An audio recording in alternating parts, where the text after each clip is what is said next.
저희 금융업종 이야기를 할 건데 일단은 최근의 흐름, 시장 분위기는 어떤지 금융업종 분위기 좀 또 알려주시면 좋을 것 같습니다. 예, 그러면 이제 그 금융업종의 상반기의 주가 흐름이랑 또 이제 이익의 흐름 이쪽부터 먼저 좀 설명을 드리도록 하겠습니다. 금융업종은 이제 상대적으로 상반기에는 코스피 대비 부진한 주가 흐름을 보였습니다. 이제 코스피가 12% 상승한 반면에 은행업종은 0.3%, 증권은 7.9%, 보험은 7.5% 상승에 그쳤거든요. 자, 이렇게 이제 상대적으로 이제 왜 부진한 흐름을 보였느냐? 아무래도 이제 굉장히 사람들의 관심이 많은 2차 전지나 이런 성장주가 아니었다라는 점도 있지만 여러 가지 좀 원인들이 있었습니다. 이제 은행 같은 경우에는 지난 한 2년 동안 은행의 핵심 이익이라고 할 수 있는 순이자 마진이 이제 증가하다가 그게 이제 올해 들어서 이제 하락 사이클로 진입을 했고요. 최근에 또 연체율 상승에 따라서 충당금 부담 이런 부분들이 은행 실적에 대한 우려감으로 작용을 했습니다. 증권 같은 경우에는 이제 증권에서는 IB 실적이 매우 중요하거든요. 근데 이제 그 IB 실적의 한 70%, 75%가 이 부동산 금융과 관련이 있습니다. 근데 최근에 이제 언론을 많이 통해서 들으셨겠지만 부동산 PF 쪽에 이제 자금 공급이 아무래도 위축이 되어 있고 그러다 보니 부동산 금융 역시 위축이 됐습니다. 따라서 IB 실적 둔화라는 부분들이 있고 또 PF 관련된 충당금 또 해외 상업용 부동산 관련된 충당금 뭐 이런 부분들이 이제 실적에 대한 불확실성으로 작용을 했다라고 보시면 될 것 같아요. 보험 같은 경우에는 이제 2023년부터 IFRS 17이라는 이제 새로운 회계 제도가 보험 부채 평가에 이제 반영이 되기 시작합니다. 근데 아무래도 이제 새로운 제도가 시행되다 보니 투자자들도 익숙하지 않고 또 여러 가지 이제 좀 이제 회사들마다 좀 차이가 좀 큰 부분들을 금융감독당국에서 가이드라인을 통해서 좀 조절을 하려고 하고 있습니다. 이제 이런 부분들이 아무래도 재무제표나 또는 어닝에 대한 불확실성으로 작용을 하면서 전반적으로 주가가 상대적으로 부진하였다. 이제 이렇게 보시면 될 것 같습니다. 근데 사실은 지금 세 개 섹터를 해주셨는데 그 제가 알기로는 세 개 섹터를 한 분이 보시는 하우스가 제가 알기로는 거의 없는 걸로 알고 있는데 맞지 않나요? 예, 맞습니다. 많지 않아요. 그러니까 대부분은 은행을 하시고 또 증권보험은 다른 분이 하시고 이제 이렇게 하는데 저희는 어떻게 하다 보니 이렇게 됐습니다. 저는 그래서 증권보험을 원래 쭉 계속 해 오다가 KB로 이직을 하면서 이제 그 은행 업종을 이제 같이 하게 됐어요. 그러니까 이게 능력자라는 말씀이에요. 왜냐하면 사실 이게 금융업종으로 묶여 있지만 은행, 증권, 보험의 비즈니스 모델이 전혀 달라가지고 사실은 이거를 이렇게 같이 보기가 쉽진 않은데 대단하시다는 그래서 말씀이죠. 베스트 애널리스트로 선정이 되신 게 아닐까. 저는 다른 분을 빨리 한분 이렇게 충원을 해서 나눠서 하고 싶은 생각이 더 많습니다. 의원님 사실은 금융 섹터가 솔직히 이제 오늘 방송 보시는 분들 느끼시기에 요즘에 흔히 말하는 핫한 섹터도 아니고 지금 말씀 주셨던 것처럼 상반기는 오히려 시장 대비 언더퍼폼을 했기 때문에 지금 금융업종 얘기한다 그러면 시청자분들 보기에는 아니 갑자기 왜 금융업종 좀 이럴 수 있거든요. 근데 오히려 역설적으로 상반기 시장이 조금 다른 섹터에 대한 쏠림이 있었고 최근 시장 분위기가 조금 뭔가 이렇게 좀 이렇게 순환매 내지는 약간 이렇게 좀 분산되는 모습이니까 그런 차원에서 오늘 금융 섹터도 우리 시청자분들이 좀 주의 깊게 잘 들으셨으면 좋겠고요. 은행 섹터 먼저 하나 좀 여쭤보면 사실 올해 연초만 하더라도 은행 섹터가 잠깐 분위기 좋았잖아요. 그 뭐 얼라인 파트너스였나요? 그 행동주의 펀드가 뭐 주주 서한 보내고 뭐 배당 확대하고 하면서 저도 기억나는 게 우리 연초에 인포맥스에서도 그 금융 섹터 중에서 막 은행 업종에 대해서 막 한참 좋게 얘기했었는데 어느 날 갑자기 그냥 쑥 사라져 버렸단 말이에요. 혹시 연초 이후에 잠깐 시장이 조금 괜찮았었는데 그 후에 지금 무슨 일이 있었길래 이렇게 지금 제일 부진한 성과를 보였던 거죠? 그렇죠. 이게 은행이라는 산업은 이제 아시다시피 인가 산업입니다. 그러니까 아무나 못하죠. 그래서 정부에서 인가를 내줘야만 이제 할 수 있는 산업입니다. 또 국민 생활에 굉장히 큰 영향을 미치게 되고 이제 그러다 보니 이제 규제라는 부분들이 항상 따라다닐 수밖에 없습니다. 이 규제의 강도가 강하느냐 아니면 약하느냐 이제 이거에 따라서 사실은 여러 가지 좀 차이점들이 나타나곤 해요. 근데 한국의 은행이 상대적으로 이제 해외에 있는 여러 은행들에 비해서 이 소위 말하는 주주 환원율, 뭐 배당이 됐던 자사주 매입 소각이 됐던 이런 수준 자체가 약간의 이제 절대적인 수준을 보면 좀 낮은 게 사실입니다. 그러다 보니 이런 주주 환원율을 올릴 수 있다라는 기대감들이 사실 작년 연말 그다음에 올해 연초 주가에 좀 반영이 됐었던 거고요. 실질적으로 은행들이 이제 과거 한 2, 3년 대비로서는 주주 환원율을 다 올렸어요. 네. 그런데 그 이후에 사실 경기 상황이 여러 가지로 좀 좋지 않다 보니 은행의 사회적 역할들에 대한 이제 부분들도 좀 많은 요구들이 있었고 또 이제 은행이라는 게 이제 영리만 취하면 되느냐, 공공의 이익도 일정 부분 좀 해야 되지 않느냐, 이런 여러 가지 이제 발언들과 이제 얘기들이 나오면서 그렇다면 이제 주주들에 대한 이제 보상에 대한 기대감들이 이제 상대적으로 좀 약화된 측면이 가장 크고요. 네. 두 번째로는 아까 앞서서 좀 말씀드렸지만 이제 1분기부터 핵심 이익의 마진율 자체가 이제 내려오기 시작하면서 기대감들이 좀 내려간 부분들도 반영이 됐습니다. 네. 이제 뭐 쭉 말씀을 주실 거긴 한데 이제 은행 쪽 얘기가 나왔으니까 예.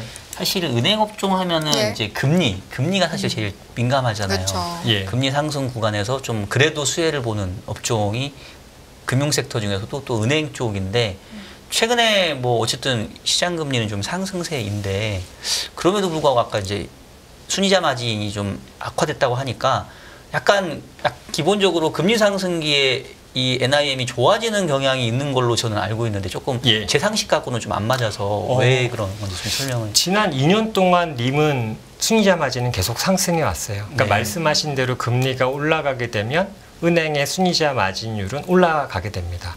근데 이게 조금 뭐 보충 설명을 좀 드려야 될 부분들이 있는데 네. 은행의 순이자 마진은 결국 고객들, 뭐 기업이 됐던 개인이 됐던 대출을 해준 금리와 그 다음에 저희가 조달한 금리는 은행채를 발행하거나 아니면 예금들을 받아서 이제 조달한 금리와의 차이를 얘기를 합니다. 그런데 금리가 올라가면은 님은 기계적으로 올라가게 됩니다. 왜냐하면 저희 자산 쪽에는 대출 자산이 있잖아요. 네. 그러면 이쪽에 있는 걸 보시면 부채에 아까 얘기한 은행채나 고객들에게 조달한 금리가 있지만 자본이 있지 않습니까? 자본은 조달 비용이 사실상 0이에요. 그렇죠. 그러다 보니까 금리가 올라가면 기계적으로 님이 올라가는 측면이 일정 부분 존재를 합니다. 다만 최근에 님이 하락하는 거는 기억해 보시면 지난해 3분기, 4분기에 은행채 발행들이 좀 안 되면서 은행들이 예금을 통해서 자금들을 많이 흡수를 했어요. 그때 예금 금리가 굉장히 높은 수준까지 올라갔었잖아요. 그때 조달했던 그 조달 비용이 현재 영향을 주고 있고 반면에 대출 금리는 올해 1월 달에 은행채 금리가 많이 하락을 하면서 대출 금리는 좀 내려왔습니다. 네. 그러다 보니 올해는 스프레드가 축소되고 있는 거죠. 지난 한 2년 동안은 계속 확대돼 오던 부분들이.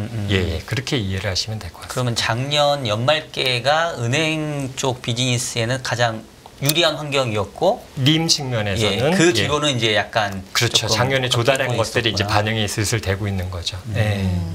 알겠습니다. 자, 그러면 저희 은행뿐만이 아니라 은행, 뭐 증권, 보험, 금융업종의 이익 상황은 어떤지 한번 짚어보겠습니다. 상반기 기준으로 한번 보시면 우선은 은행의 이익은 이제 금융지주입니다. 지난해 상반기 대비해서 0.6%, 그러니까 사실상 거의 비슷한 수준이고요. 증권은 12% 정도 올랐고 증가했고 손해보험은 6.1%, 생명보험은 12.5% 정도 증가를 했습니다. 뭐 이익 자체로만 놓고 보면 사실 환경적으로는 그렇게 좋은 환경은 아니었는데 그런대로 이익들이 잘 나왔어요. 이제 그 이유 중에 하나는 뭐 1분기에 금리가 하락을 하면서 금융기관들이 갖고 있던 유가증권, 채권들에서 평가액들이 사실 많이 발생을 했고 이런 부분들이 금융업종 전반적으로 이 이익을 갖다가 좀 올려주는 역할들을 했다라고 보시면 될 것 같습니다.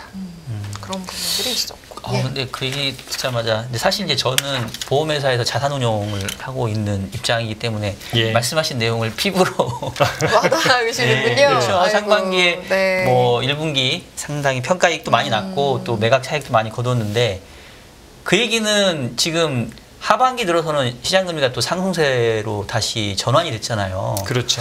그럼 뭐 3분기 실적 상당히 부진하게 나올 수밖에 없는 환경을 예고해 주시는 것 같은데. 그렇죠. 상반기 대비 하반기의 이익의 모멘텀은 약화될 수밖에 없습니다. 이제 사실 저희가 YOY로 이제 말씀을 드렸는데 지난해 2분기의 이런 이제 트레이딩 환경은 최악이었거든요. 그러니까 그렇죠. 지난해 2분기가 금리도 급등했고 주식시장도 큰 폭으로 하락을 했기 때문에 사실 그 기저를 안고 있어서 올해 지금 상반기가 상대적으로 좀 선방을 한 듯한 모습을 보이고 있다라고 보시면 이제 될 것 같아요. 그런데 말씀하신 대로 이제 3분기, 4분기 이제 최근에 금리가 가파르다라기보다는 시장에서 기대했던 거와는 약간 방향성이 좀 다른 모습들을 좀 보이고 있는 건데 이로 인해서 이제 이런 금융회사들의 보통 트레이딩 이익이라고 얘기를 하죠. 이런 부분들은 1분기 대비로는 당연히 줄어들 거고요. 이제 2분기 대비로도 이제 소폭 감소하는 그림들을 지금은 생각을 하고 있습니다.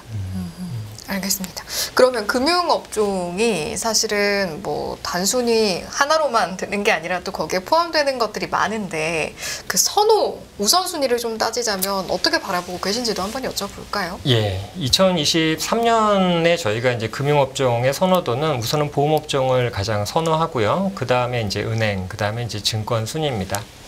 이제 최근에 아까 금리 말씀을 해주셨는데 이제 특히 이제 장기채 금리가 높은 수준으로 올라가서 오랫동안 유지가 된다라고 했을 때 어느 업종이 가장 수혜를 많이 볼 것이냐라고 하면 기본적으로는 보험업종입니다. 물론 금리가 너무 가파르게 올라가는 것도 여러 가지 문제점들을 만들어내요. 하지만은 이미 이제 지난해부터 쭉 올라갔었던 금리가 지금 현재 이제 유지되는 장기채 금리 기준으로 유지되는 이런 상황이라면 보험업종 같은 경우에는 이런 그 부채 쪽에서의 조달 쪽의 부담들을 좀 완화시킬 수 있고 자산운용 쪽에서도 사실은 좀 숨통을 좀 트일 수 있는 부분들이 좀 존재를 합니다. 그래서 이제 보험업종을 저희가 가장 선호를 하고 있고요. 은행 같은 경우에는 사실 밑에 자회사들도 같이 있지만 워낙 그 이익의 덩어리들이 큽니다. 그러다 보니 뭐 이제 손상이라던가 충당금 적립이라던가 이런 이슈가 있더라도 한국의 은행들이 비교적 이익의 흐름들은 되게 안정적으로 흘러가고 있거든요. 네. 이제 그러다 보니 상대적으로 싼 밸류에이션의 이익의 안정성 이런 측면에서 저희가 은행을 그 다음 선호로 말씀을 드리고 있고 예. 마지막 증권은 이제 증권 산업이라는 건 특성상 이익의 변동이 생길 수밖에 없고요. 다만 저희가 앞서서 잠깐 말씀드렸지만 이 IB 실적이라는 게 굉장히 중요한 포인트가 됩니다. 그런데 그 부분들이 지금 현재 빠르게 회복되기는 좀 어렵고 그 다음에 이제 부동산 PF라던가 상업용 부동산 리스크가 다 완전히 해결됐다라고 얘기는 못 하거든요. 그러니까 이런 잠재 리스크를 안고 있다 보니 이제 상대적으로 선호도는 가장 낮은 순위에 있다. 이제 이렇게 설명을 드리겠습니다. 더불어서 저희 하우스에서 이제 좀 말씀드리고 있는 선호 종목은 이제 DB손해보험이랑 그다음에 하나금융지주, 그다음에 키움증권 이렇게 이제 세 종목을 저희가 금융업종 내에서는 뽑아서 말씀을 드리고 있고요. 예. 네. 그 업종 내에서는 이제 한두 종목씩 더 추가를 해서 좀 말씀을 드리고 있어요. 보험 안에서는 DB랑 삼성화재, 그다음 삼성생명, 또 지주 안에서는 이제 우리금융이 추가로 포함이 되고 증권은 키움증권 하나만 지금은 말씀을 드리고 있는 상황입니다. 알겠습니다. 이제 각자 하나씩 쪼개서 좀 보자면 일단은 보험업계 같은 경우에는 뭐 앞서 잠시 언급을 해주셨는데 새로운 국제회계 기준 이게 도입이 됐는데 사실은 바로 이게 어떻게 달라지는 건지 이해하기가 좀 쉽지 않은 부분도 있을 것 같아서 이거 한번 짚고 넘어가면 좋을 것 같거든요. 우선순위 짚어주신 순서로 한번 볼까요? 섹터는? 그렇게 예. 할까요? 그러면은 우선은 보험 쪽부터 네. 좀 말씀을 한번 드려보도록 하겠습니다. 보험 쪽은 우선 설명이 예. 초반에 좀 장황할 수 있으니 마음의 준비를 하면 되나요? 좀 어려워요. 이해를 해주시고 저도 보험회사 다니지만 저도 사실은 다니시는데도 어려워요? 저는 이제 운용 쪽에만 네. 주로 신경을 쓰다 보니까 네. 그래서 저도 그렇죠. 좀 공부하는 마음으로 좀 듣도록 그러면 이제 하겠습니다. 저는 사실- 더욱더 낮은 자세로 그렇죠. 듣겠습니다. 저희가 예. 제가 이제 최대한 좀 쉬운 네. 방향으로 좀 말씀을 드려볼게요. 이제 우선은 국제회계 기준이 2011년도에 도입이 됐고요. 그때 당시에 이 보험 부채에 대한 국제회계 기준도 적용을 하려고 했었어요. 그런데 각 국가마다 사용하는 방식들이 너무 달라서 이게 통일이 안 된 겁니다. 그래서 11년도부터 계속 준비를 해온 거예요. 그래서 2018년도에 얘가 도입이 될 뻔했는데 다 준비가 안 돼서 연기가 돼서 드디어 2023년도에 보험 계약에 대한 회계 처리 기준이 IFRS 17이고 이 세븐틴이 이제 국제 회계 기준을 사용하는 국가에서 처음 동시에 도입이 되게 된 겁니다. 즉 한국만 도입되게 된 게 아니라 네. 유럽도 올해 1월 달부터 이 IFRS 17이 처음 도입이 된 거고요. 그래서 이제 이게 같이 이제 시작을 했다라는 이제 개념으로 보시면 됩니다. 그 숫자가 가리키고 있는 의미가 예.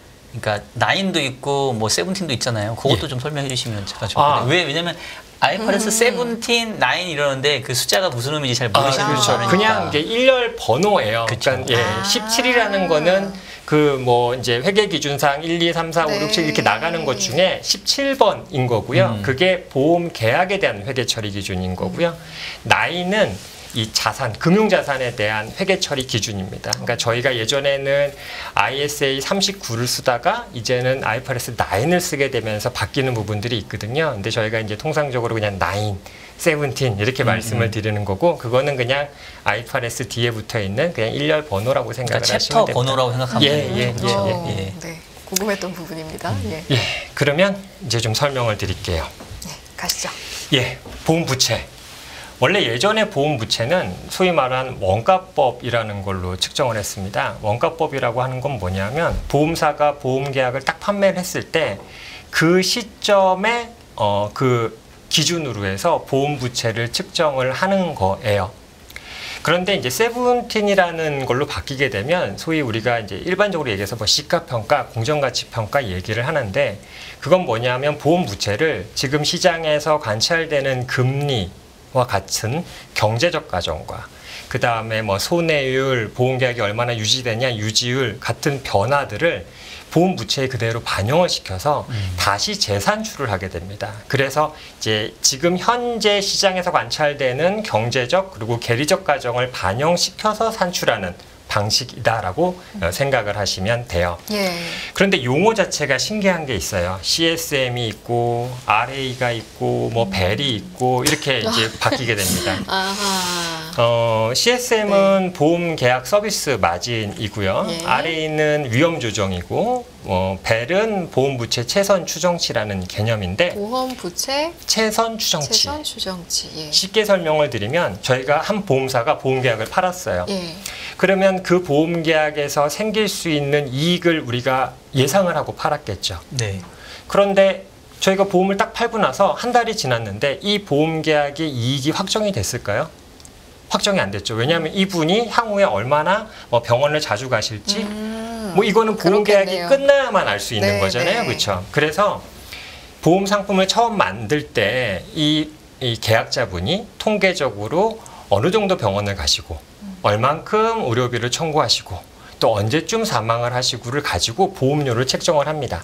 그러면 그 보험료 안에는 보험사가 일정 부분의 마진을 녹여놨겠죠. 네. 그 마진을 평가화시킨 게 CSM입니다. 그래서 저희가 갖고 있는 보험 계약에서 향후에 생길 수 있는 캐시플로우, 즉 이익을 평가화시킨 게 CSM이에요. 그러면 RA는 뭐냐면 이렇게 저희가 보험사들이 예상한 이익이라는 게 있잖아요. 네.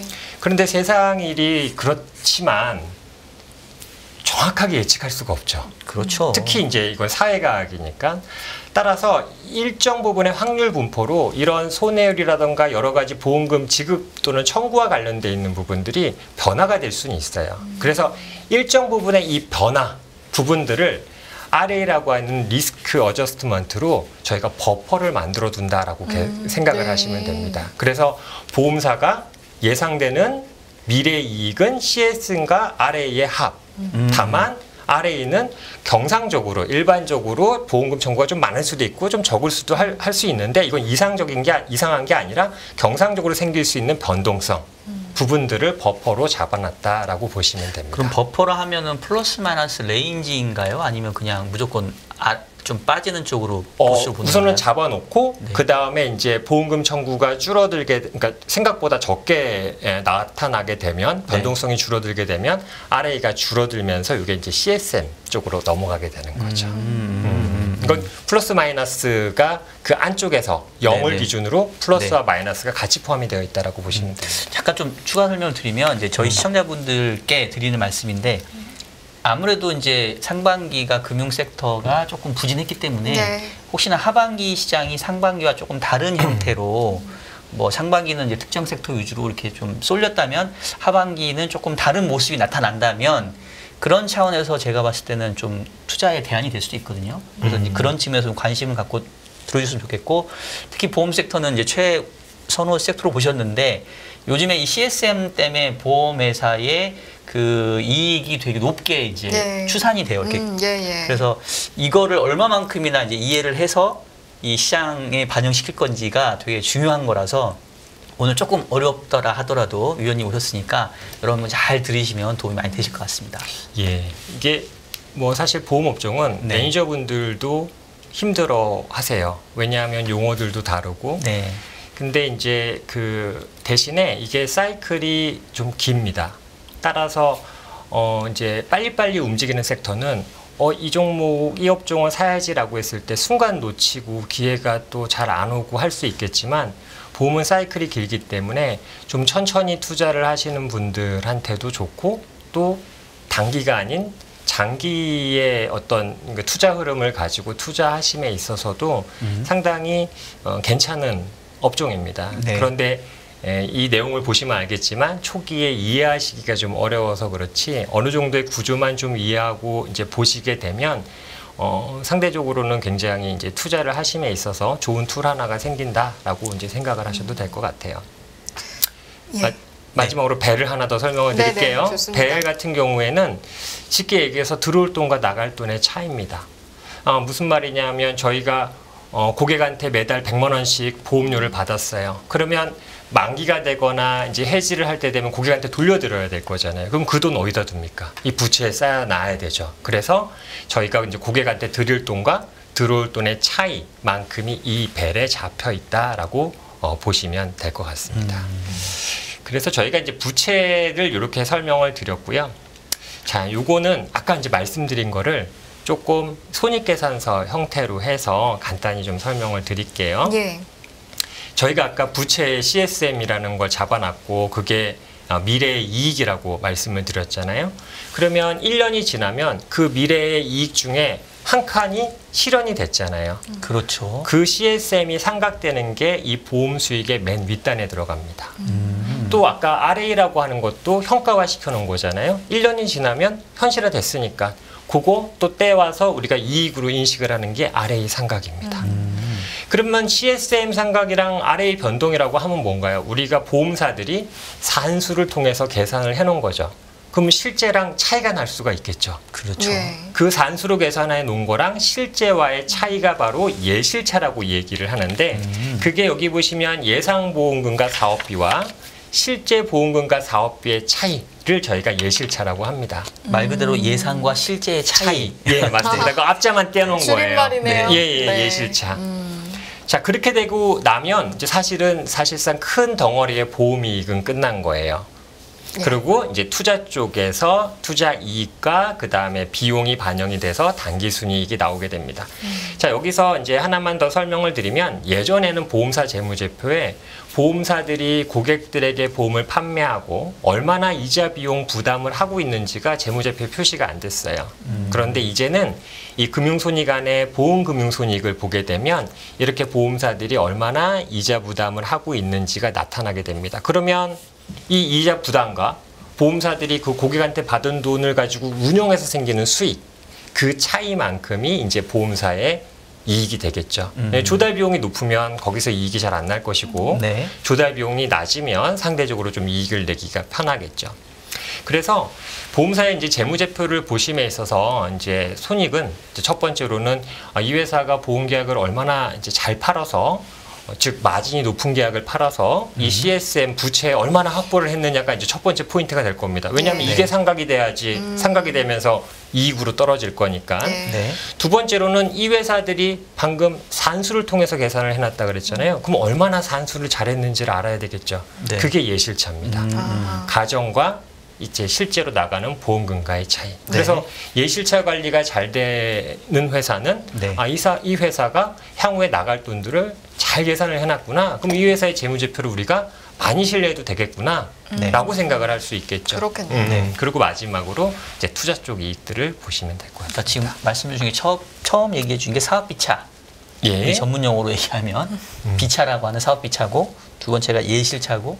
아니 예실차가 그러니까 예실차가 네. 그 사업비차도 들어가 있고 그다음에 사업차, 보험차도 차에도 같이 들어가 들어있고. 있는 거예요. 예. 그다음에 마지막에 이제 2차. 2차가 이제 투자 쪽에 있는 겁니다. 최근에 그러면 이제 CSM 쪽에서 이익이 막 뻥뻥 올라오는 거는 그러니까 예상과 실제가 다르기 때문인 걸로 봐야 되는 건가요? CS 그러니까 이제 이런 거죠.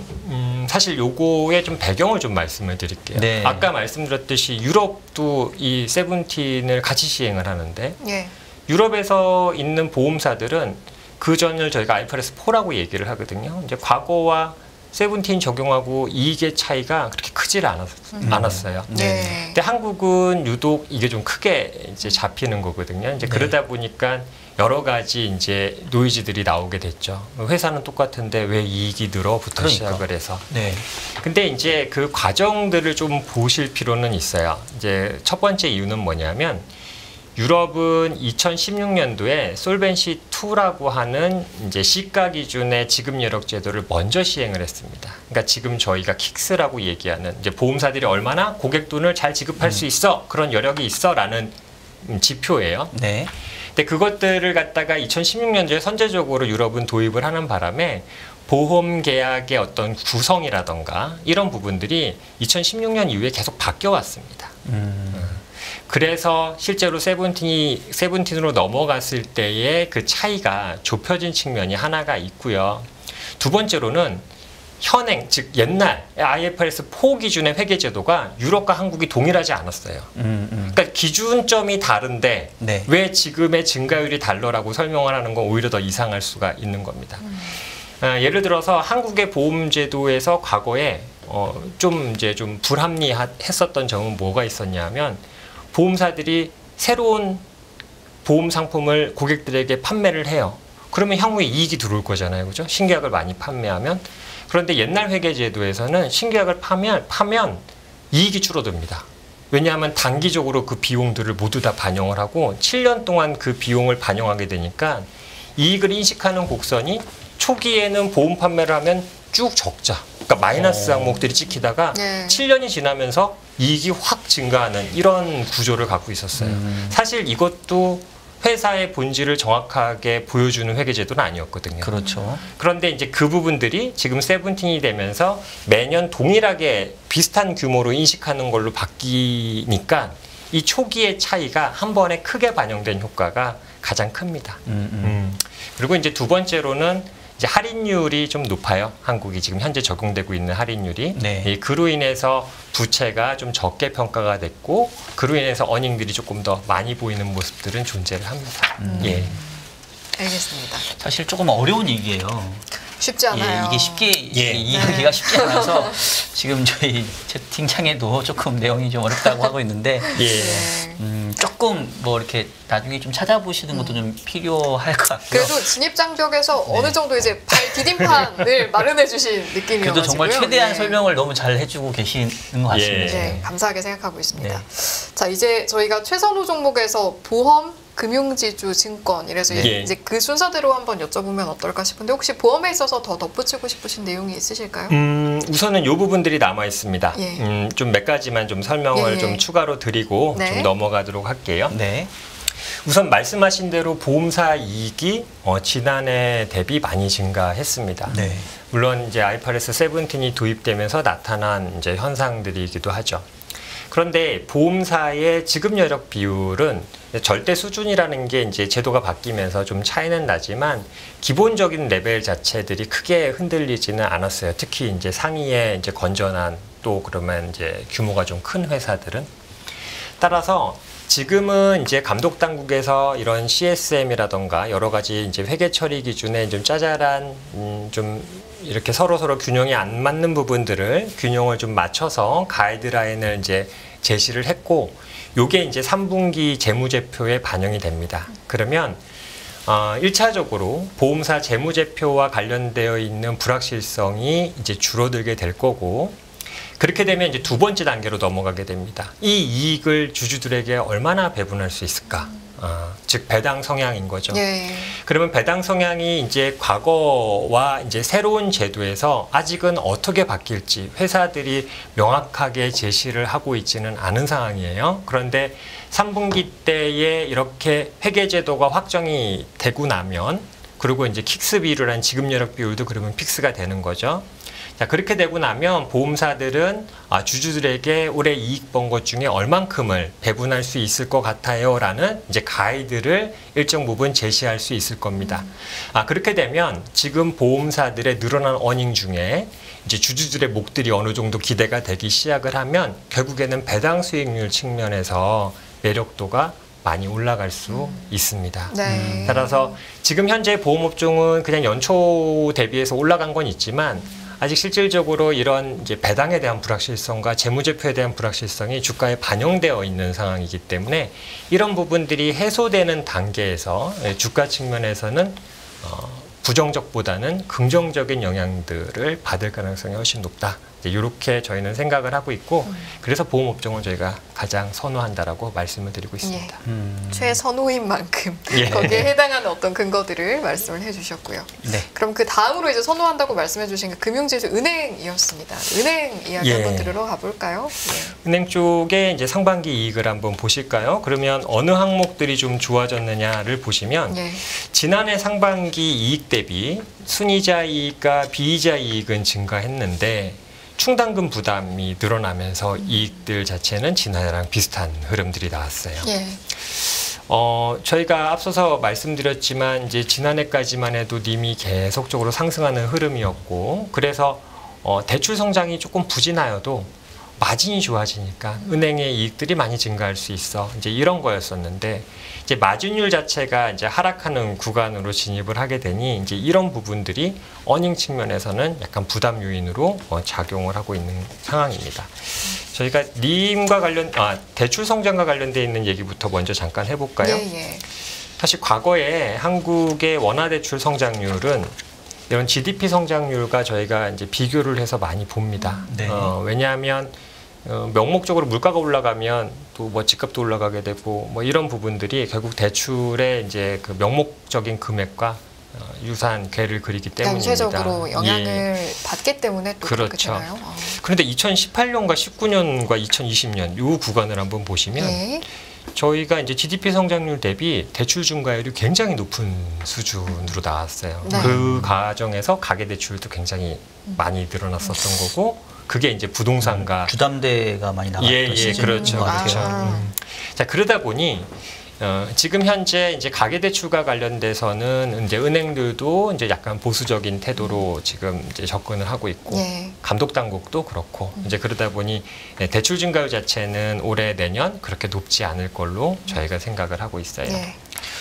근데 올해도 예. 최근에 6월, 7월도 대출이 가계대출이 뭐 6조 5천 이렇게 늘었던 것 같고 특히 올해는 그 특례 보금자리론 그것 때문에 다시 대출이 좀 많이 늘어난 걸로 알고 있거든요. 예, 맞습니다. 그거는 어떻게 이게 해야 될까요? 참 어려운 문제인 것 같아요. 이게 저희가 이제 이렇게 집계하는 이제 대출은 이제 저희가 은행에서 나가는 대출들을 보통 얘기를 하는데 예. 이제 특례 보금자리론 같은 경우에는 이제 은행의 재원이 아닌 이제 공기업 HF의 재원이 나가는 부분들이고 네. 또 이제 금리도 좀 이제 여러 가지로 좀 낮게 하고 뭐 이런 여러 가지 좋은 조건들을 붙여서 이제 정부에서 이제 제공을 하고 있는 거고요.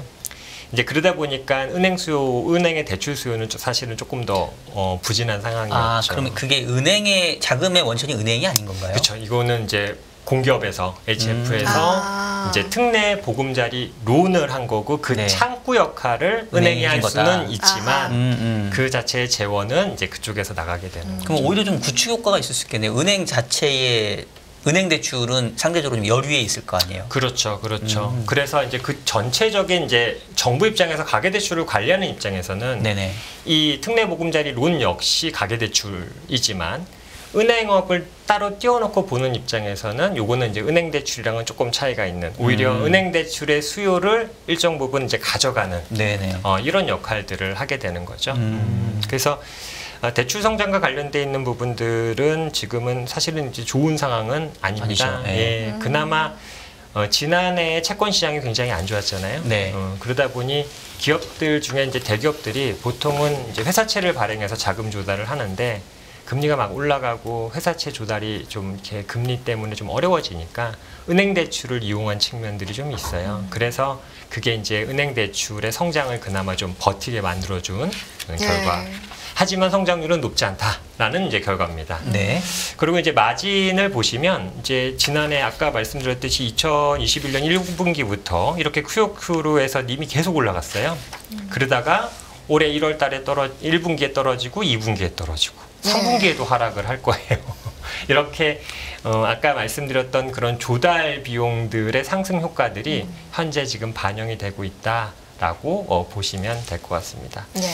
과거에 혹시 작년에 조달했던 게 만기는 어느 정도 수준에서 1년이기 때문에 올해 4분기가 되면 네. 작년에 그렇게 고금리로 조달했었던 예금들은 만기가 도래하니까 네. 조달 비용은 4분기부터는 떨어지게 그때는 되죠. 조금 나아질 수 있겠네요. 그렇죠. 그래서 보시면 님이 QOQ로 떨어지는 부분들이 뒤로 가면 안정화되는 되시는. 부분들이 그런 영향 때문입니다. 근데 최근에 다시 4%대 정기 예금이 이렇게 나타난 걸로 알고 있거든요. 예. 그래도 작년 4분기보다 많이 낮은 거죠, 그죠? 그렇죠. 지난해 4분기에는 이제 원래는 은행들이 이제 은행채, 그러니까 조달할 때 은행채 발행도 하고 그 다음에 고객들에게 이제 예금 가입을 받고 이 두 가지가 가장 이제 큰 덩어리의 자금 조달 방법인데 작년에 금리들이 워낙 좀 불확실하게 막 변동성이 컸었잖아요. 네. 그래서 은행채 발행이 좀 잘 안 됐던 네, 구간들이 그렇죠. 있습니다. 이제 그러다 보니 예금을 통해서 이 자금들을 빠르게 조달을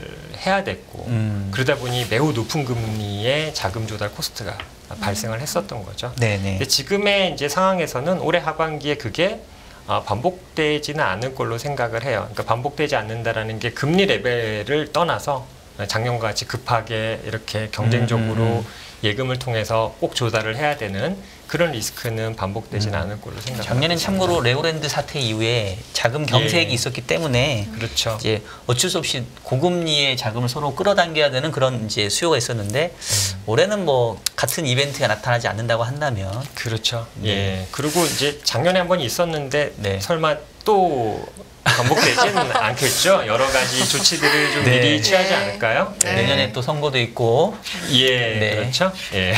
기대해 보겠습니다. 네. 아니 사실 되게 그렇게 중요해요. 되시길. 이게 예, 예. 정치적인 일정도 네. 그럼요. 매우 중요하다 보니까 예, 그럼요. 그리고 비이자 쪽을 좀 설명을 드리면 네. 이제 사실 이자 쪽의 이제 증가율은 좀 뭐 부진한데 비이자 쪽은 지난해가 워낙 안 좋았었기 때문에 올해는 좀 좋아질 걸로 생각을 합니다.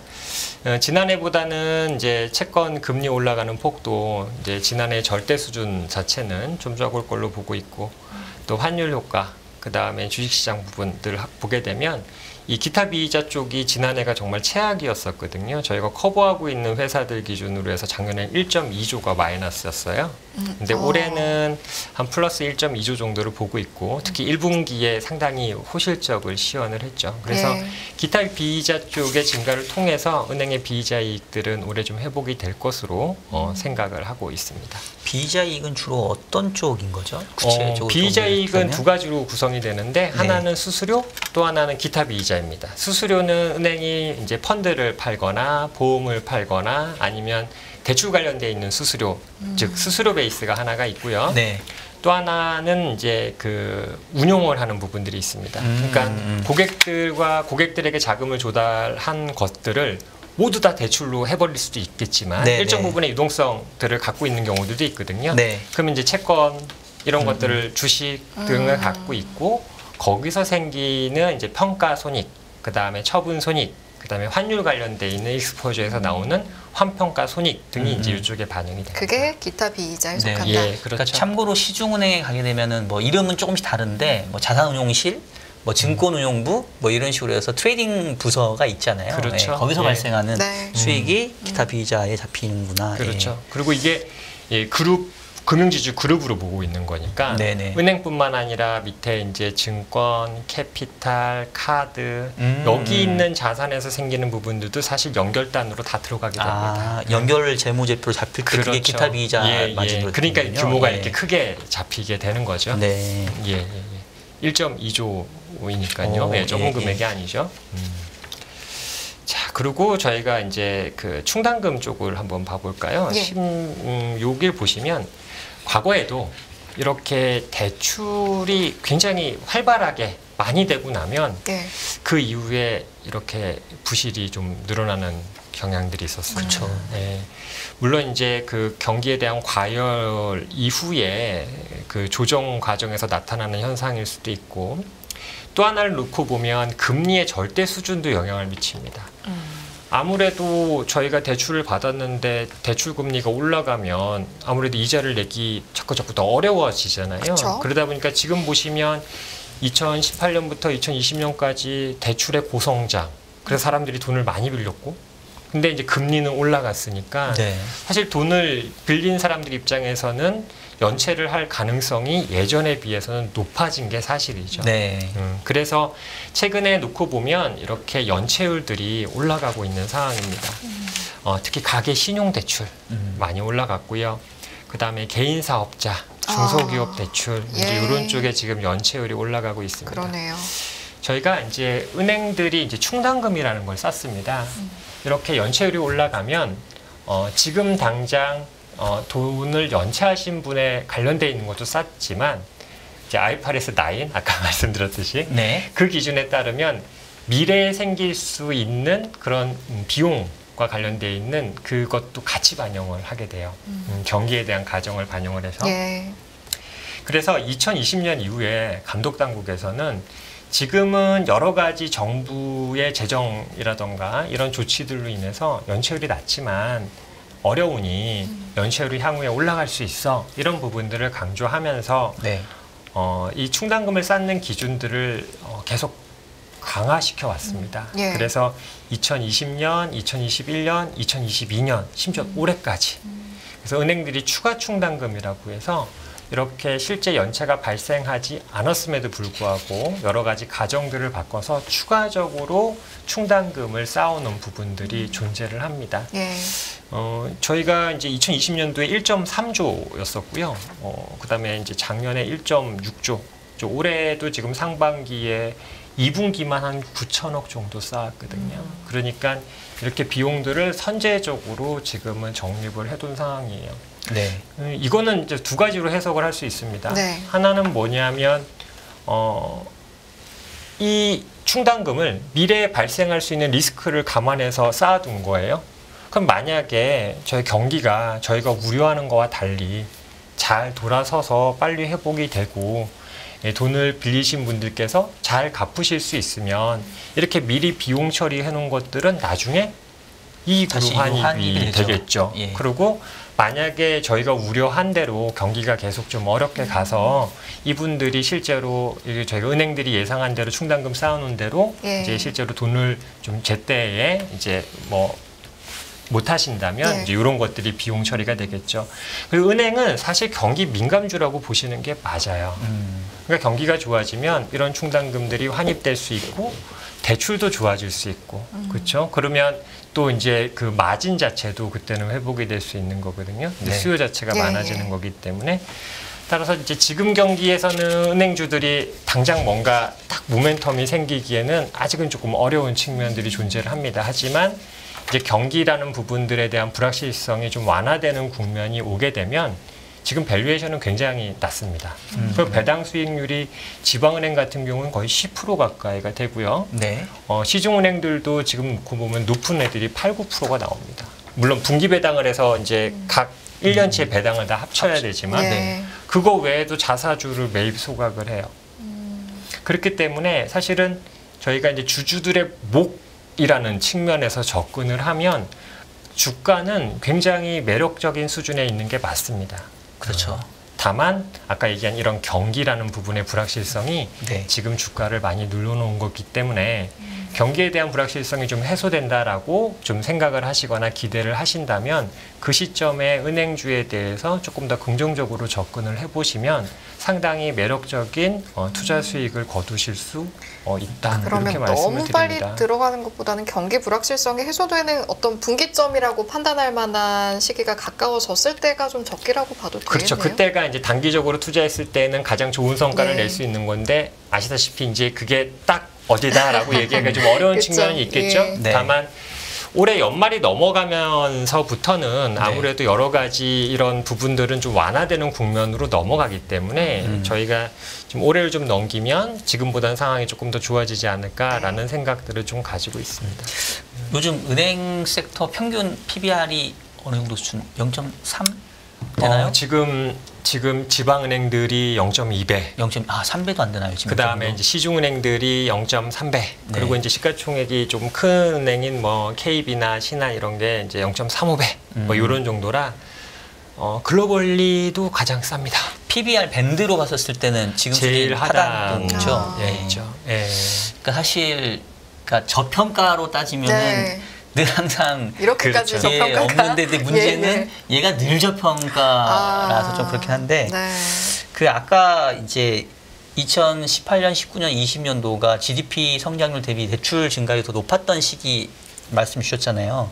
대부분 다 이제 주택담보대출로 그렇죠. 많이 갔을 것 같아서 많이 들었죠. 사실 이 은행의 충당금이 예상보다 좋을지 나쁠지는 어떻게 보면 또 부동산 시장하고 밀접한 연관이 있을 것 같긴 한데 뭐 요즘에 아파트 가격이 조금 다시 오르고는 있다고는 하긴 하는데 지방하고 서울하고는 또 좀 많이 다르잖아요. 그렇죠. 혹시 이 대출의 비중으로 보면은 그래도 수도권 부동산 그렇죠. 대출이 더 많은 예, 거죠? 그리고 이제 사실 아까 지방은행들이 주가가 조금 더 낮은 수준에 있는 부분들이 아무래도 네. 이제 지역 기반에 있다 보니 이제 그 지역의 대출 비중이 상대적으로 높잖아요. 시중은행들보다는.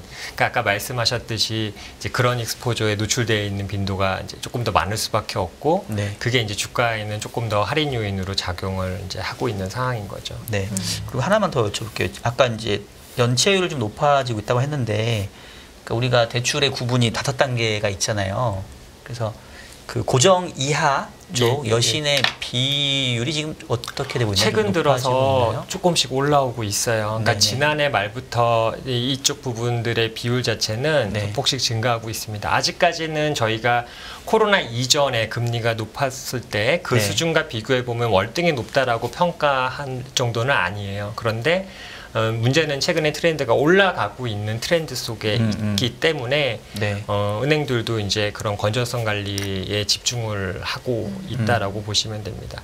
저희가 보통 이제 그 은행들보다 이런 건전성 지표가 조금 더 앞서서 왔다 갔다 하는 게 신용카드 쪽이에요. 그렇죠. 왜냐하면 카드사하고 아무래도 좀 이제 대출을 이제 여러 군데서 받으신 분들이 많이 사용을 하다 보니까 네.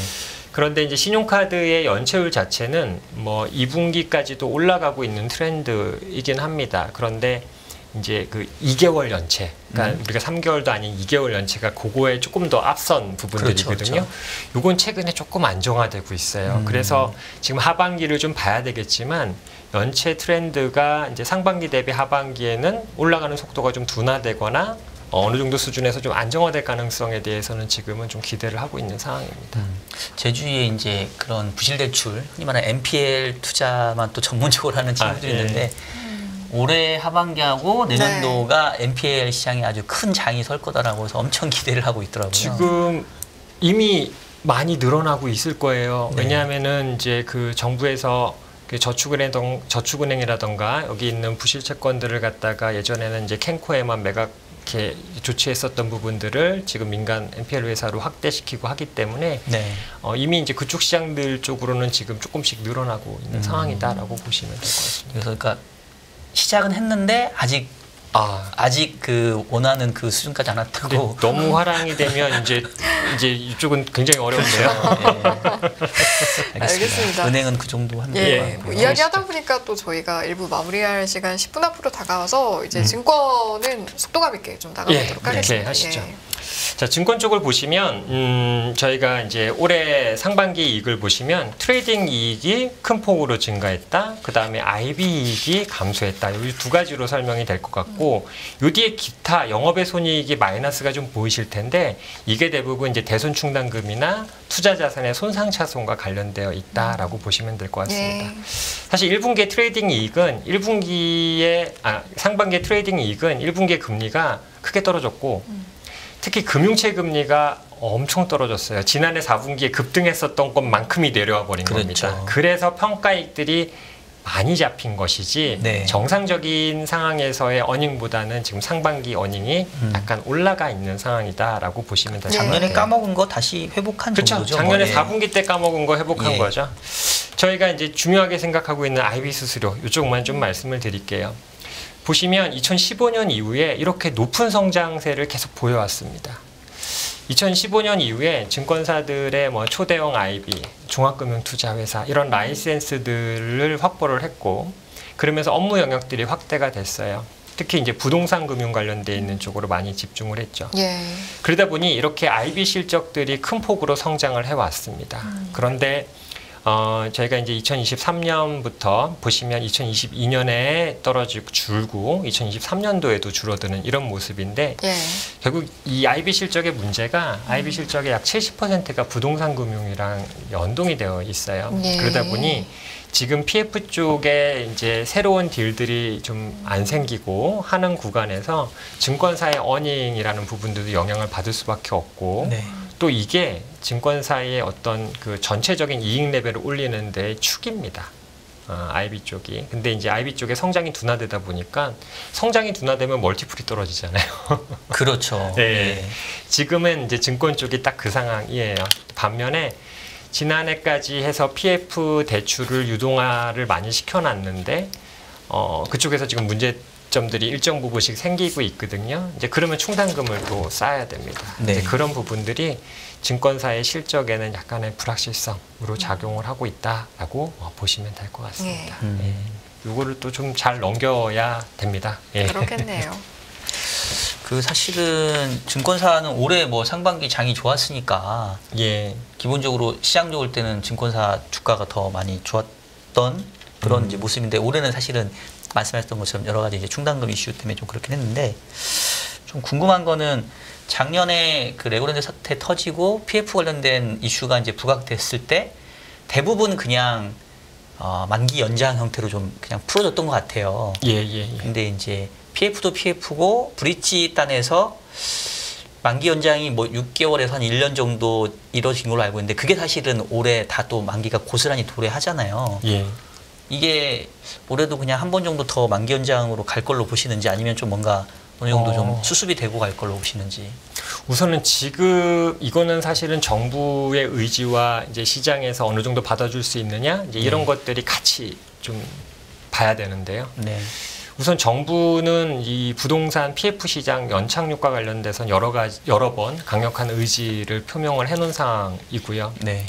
이제 그러다 보니 이제 뭐 당연히 일부 굉장히 부실한 쪽에서는 충당금을 반영을 하고 넘어가긴 하지만, 상당 부분은 이렇게 지금은 좀 이렇게 연착륙 쪽으로 방향성을 잡아가고 있는 상황입니다. 그러니까 이제 예를 들어서 증권사들이 유동화 시켜놓은 부분들은 말씀하신 대로 3개월 지나고 6개월 지나면 또 만기가 도래하거든요. 네네. 그러니까 일정 부분은 증권사 보고 그냥 그 만기가 긴 대출로 전환해라라는 부분들이 또 일정 부분 진행이 되고 있고요. 네네. 또 이제 그 HF나 허그에서 공적 보증들이 들어가면서 또 좀 조치가 이루어지고 있고요. 그래서 이게 지난 한 3년 동안 굉장히 큰 폭으로 증가를 했다라는 점을 감안을 하면 분명히 문제가 생길 수밖에 없습니다.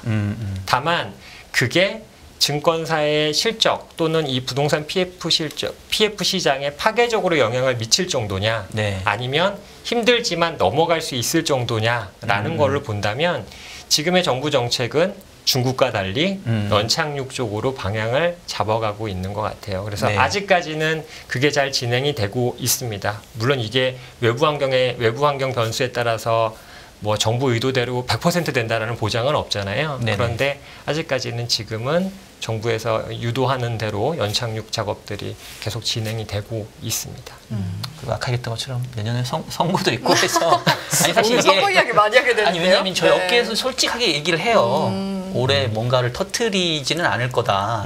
그냥 좀 미룰 거다라고 얘기를 해서 올해 큰 이슈일 것 같지는 않은데 이게 이제 해결이 되는 게 아니라 이제 유예를 하는 부분이기 그렇죠. 때문에 예. 이게 어떤 식으로든지 이게 뭐 유예해서 시간이 지나서 풀리면 좋겠지만 오히려 부담이 나중에 뭐 한 방에 터질 수도 있으니까 이제 그런 부분들은 솔직히 저희끼리는 이제 하는 얘기라 예, 네. 많이 좀 말씀 좀 이제 드렸고요. 이쪽은 여전히 잠재적으로는 리스크 요인으로 계속 볼 수밖에 없습니다. 네. 예. 그러니까 올해에 뭐 드러나진 않다 하더라도 네. 계속 문제는 있는 것 같고 알겠습니다. 마지막에 여쭤보고 싶은 게 그럼에도 불구하고 증권업에서 키움증권 아까 좀 유일하게 예. 얘기를 해주셨는데 키움이 지금 발행엄 할 수 있는 자본금인가요? 아닙니다. 키움은 지금 이제 3조 원 이상만 이제 네. 라이센스를 따는 이제 중앙금융투자회사 라이센스만 취득해 있고요. 네. 발행엄 하려면 이제 4조 원이 넘어가서 초대형 IB 라이센스를 취득을 해야 되는데 네. 그거는 지금 취득을 못한 상황입니다. 그렇구나. 그래서 최근에 혹시 조금 예. 여러 가지 이슈로 인해서 네. 그거는 이제 빠른 시간 내에 취득하기 좀 어렵지 않을까? 좀 시간이 필요할 것 이걸 같아요. 좀 탑픽으로 보신 이유가 궁금해요. 우선은 이겁니다. 이제 저희가 되게 이제 키움증권은 다른 회사와 달리 수익 구조가 되게 비교적 직관적이에요. 그러니까 이제 거래 대금과 연동되어 있는 브로커리지 수수료 또 브로커리지 관련된 이자 수지가 전체 이익에서 차지하는 비중이 가장 높습니다. 즉 시장에서 고객들이 많이 거래를 하시면 그거와 연동된 수수료 수입이라는 부분들이 이제 전체 이익에서 차지하는 비중이 크기 때문에 지금처럼 이제 개인 투자자 분들이 직접 투자를 많이 하실 때 상대적으로 이제 수혜를 많이 보는 회사고요. 두 번째로는 아까 저희가 부동산 PF, 그다음에 해외 뭐 상업용 부동산 등등의 이제 잠재 리스크를 말씀을 드렸는데 모든 회사들이 다 가지고 있어요. 다만 그 규모가 상대적으로 적거나 또는 그래서 이익에 미칠 수 있는 영향이 상대적으로 적은 회사가 저희가 잠재 리스크가 적다라고 평가를 할 수 있잖아요. 예. 이제 그 측면에서 이제 키움증권을 선호 종목으로 말씀드리고 있습니다. 알겠습니다. 자, 와, 오늘 저희 정말 방대한 양을 예. 어떻게 보면 A부터 Z까지 차근차근 이제 짚어주셨는데 저도 굉장히 집중해서 들었고 아마 우리 애청자분들께서도 함께 해주셨습니다만 그래도 좀 이해가 되지 않거나 어려운 부분이 남아있을 수 있을 것 같아서 저희 마무리 앞두고 오늘 이제 금융업종 저희가 보험 그리고 은행, 증권 이 순서대로 이야기를 나눠봤는데 다른 건 몰라도 이것만큼은 좀 기억했으면 좋겠다. 마지막으로 시청자분들께 당부하실 말씀 있으면 그거 듣고 저희 마무리하겠습니다. 예. 금융업종이 원래 좀 어렵고 재미가 없어서 투자자분들에게 이제 많이 소외가 상당 기간 된 업종입니다. 또 금리가 굉장히 오랫동안 계속 내려오기만 해서. 예. 그런데 이제 금리가 올라가는 구간 속에 있고요. 첫 번째로는 이제 두 번째로는 회사들이 기본적으로 이제 건전성 관리나 또 배당 수익률 측면에서는 나쁘지 않은 회사들도 상당히 많습니다. 그래서 호흡을 이제 짧게가 아닌 조금 길게 보실 수 있는 투자자 분들이라면 한번 고민을 좀 해보시는 것도 저희는 나쁘지 않은 여러 포트 안에서 들어갈 만한 업종이다. 이제 이렇게 좀 말씀을 드리고 마무리 짓고 싶습니다. 알겠습니다. 네. 긴 호흡을 고려하신다면 주목해볼 정도는 되겠다. 예. 이로 제가 정리하고 마무리를 해보도록 하겠습니다. 자, 오늘 이 시간은요. 강승권 KB증권 리서치센터 연구위원님 이사님과 함께 봤습니다. 잘 들었습니다. 감사합니다. 예, 수고하셨습니다. 고맙습니다. 끝없는 위기 속 기회는 언제나 숨어 있습니다. 성공한 투자 고수들과 나눈 투자의 철학. 다가올 기회를 잡아내는 부의 만찬으로 여러분을 초대합니다. 푸짐하게 한 상 차려놓았습니다. 안녕하세요. 이승입니다. 더 많은 영상을 보고 싶으신 분들은 화면 오른쪽에 있는 구독 버튼을 눌러주시기 바랍니다. 그리고 영상을 보시면서 좋아요는 필수인 거 아시죠? 항상 인포맥스 라이브를 사랑해주셔서 감사합니다.